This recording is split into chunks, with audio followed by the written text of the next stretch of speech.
Last night, Vladimir Putin started taking out all of the infrastructure and the military defenses of Ukraine. He said it's the denazification of Ukraine. He again says he has no intent on occupying it, but he has cut off the forces so they cannot retreat to Kyiv. This is bad for Russia, especially if it becomes a bloodbath. The president still hasn't spoken out on it. We're waiting for him and what the consequences are going to be from the United States and Europe. This could be a very bad development.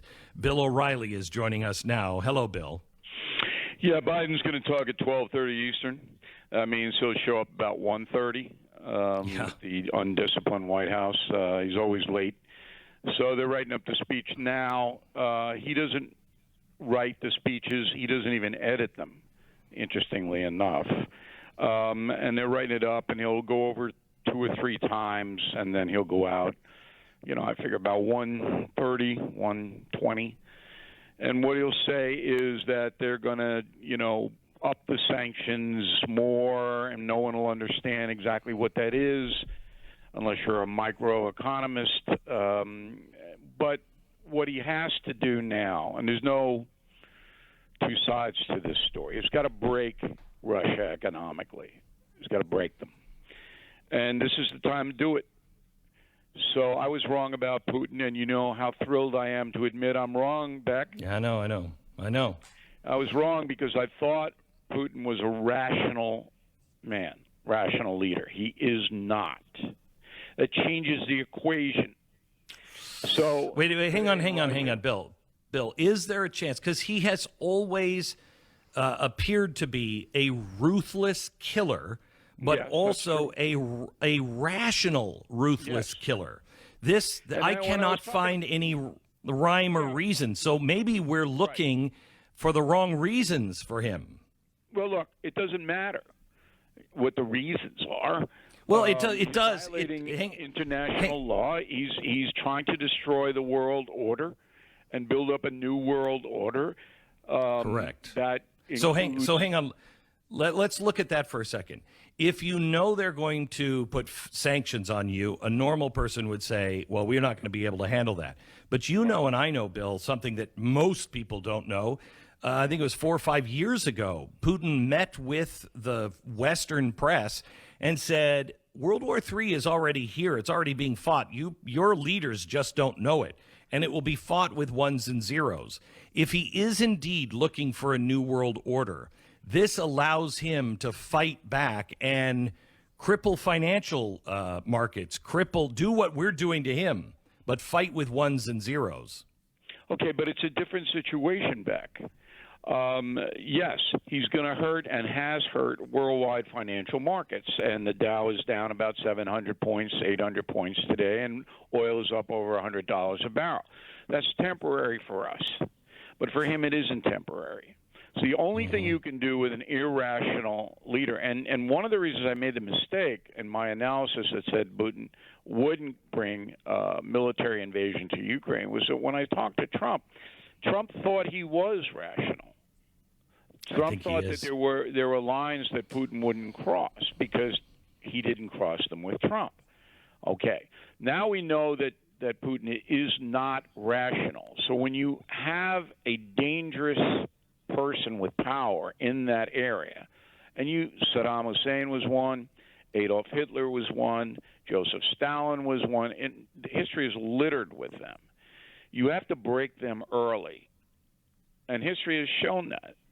And the United States and Europe in a combination can break the Russian economy, which would lead to a coup against Putin.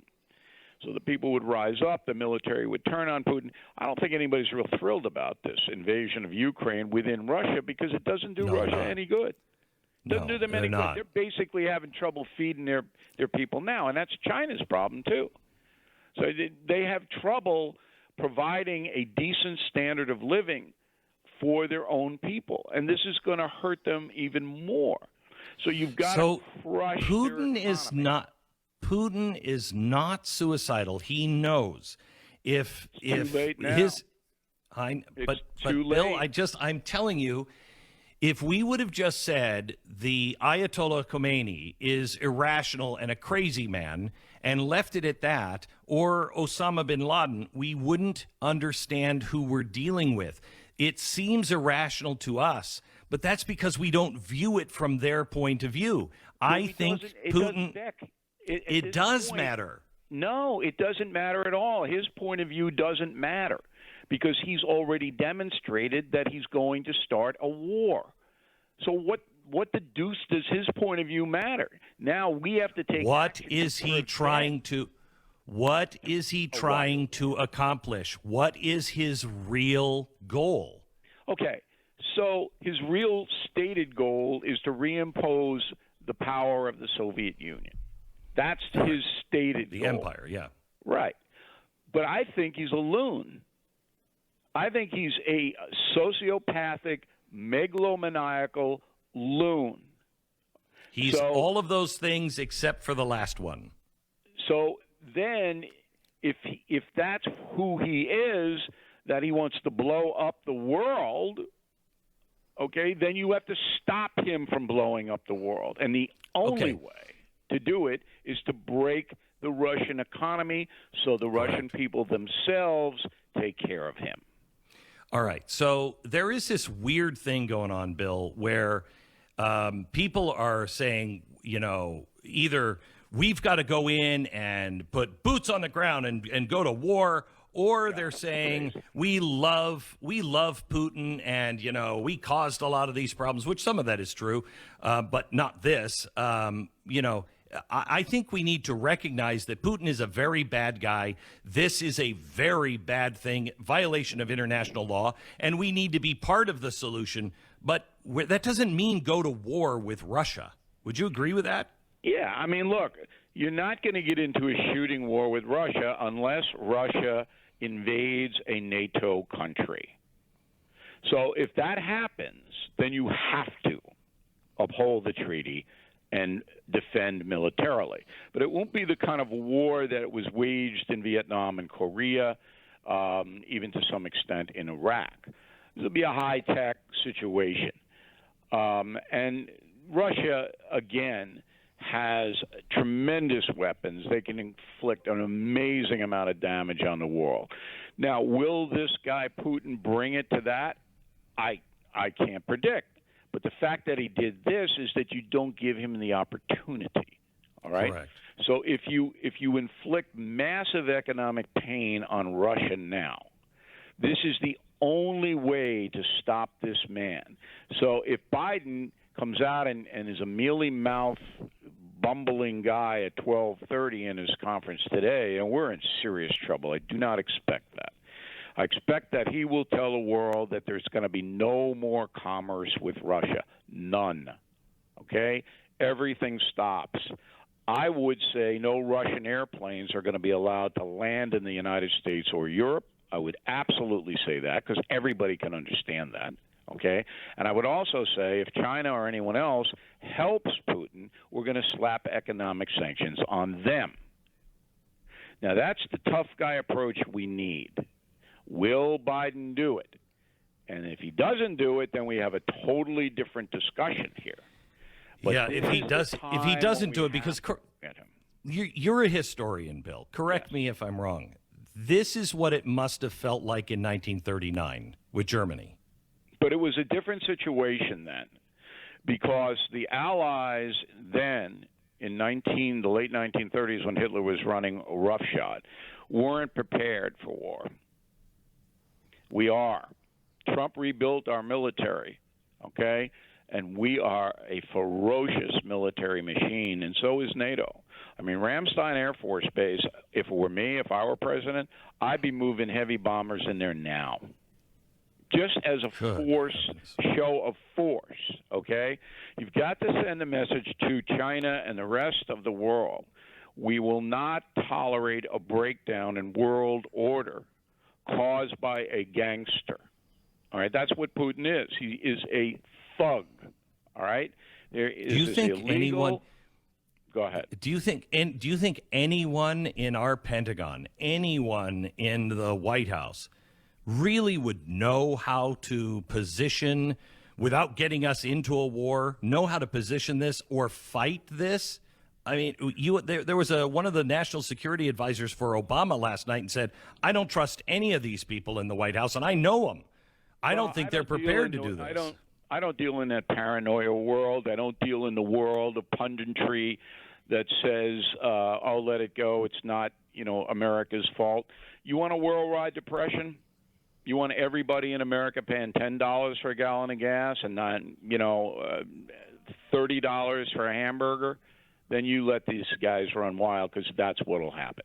All right. So there's this idiocy, and I'm starting to lose patience with it. On television every night, where Putin's not that bad a guy. It's Biden's fault that this is happening. It's not Biden's fault this is happening. Did Biden make it easier? Absolutely. Did everyone on the planet know he was going to be a weak president? Well, if you didn't, you're a blanking moron. All right? But 80 million people voted for him. That's on us. Are we going to learn a lesson from that? I hope so. You put a weak guy in, you got the Civil War. You put a weak guy in 2020, you got Putin running wild. Okay? Are we getting the message? No more weak guys. No more progressives. No more Green New Deals. No more. Or you're going to live a life of misery, and your children are going to be in chaos. Do we all get that now, please? But you don't blame Biden for what Putin is doing. That's stupid. You rally behind the country, United States, and you say, we're breaking Russia economically. We're sending a message to China right now. You are not going to destroy world order, because if you do that, every American gets hurt. You see the linkage? If you don't, you're a blanking moron. I hate to be so stark, Beck, but it's time for this kind of talk in this country. Americans made a tremendous mistake electing Joe Biden. If you are still defending your vote, you're stupid. Stupid. If you are behind the progressive movement, you're destructive. I don't want you in my house. Okay? It's over. They failed. Biden is a bad president. Unfortunately, he's the only one we have, and now we have to demand that he break Russia economically. That's what has to happen if Americans want to go back to normal lives, period. All right. Bill O'Reilly, I wish that you would be a little more clear on your feelings. Have you ever heard, except in like World War II, a president say that these things are going to cost the American people, I mean, financially? I've not heard that from any other president. And what he was talking about was gas prices and everything else, and it is going to cost us. No doubt it is. And this is a foolish, ideologically driven policy of trying to strangle the fossil fuel industry in the name of climate change. Mm-hmm. When you have, and I don't know whether you noticed this or not, but last week, China and Russia made a deal for coal, where Russia is going to ship thousands of tons of coal to China, who's building 5 new coal plants for energy.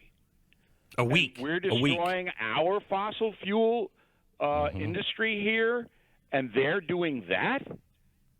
I mean, this is the kind of stupidity that's driven by the corrupt media, Hollywood, all of the places where you hear it. That's just incomprehensible.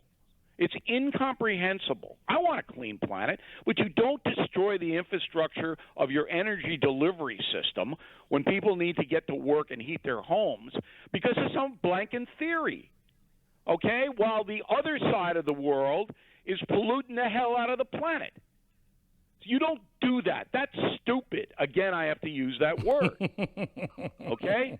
So now, but it's true. Again, 80 million Americans voted for this man, and he goes on and goes to tell you, my stupidity means you have to pay more money for fuel.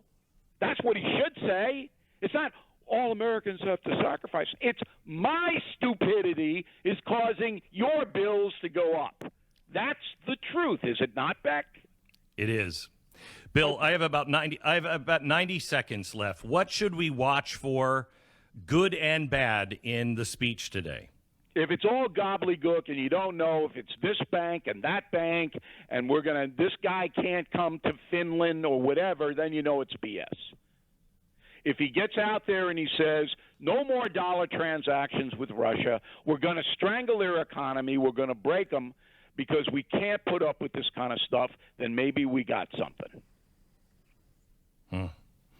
I have to tell you, if a member of the audience is not subscribed to BillO'Reilly.com, I would subscribe right now, because I have a feeling Bill's a little passionate on this, and by the time he hits his program this afternoon and evening, I have a feeling he will be deadly on this topic.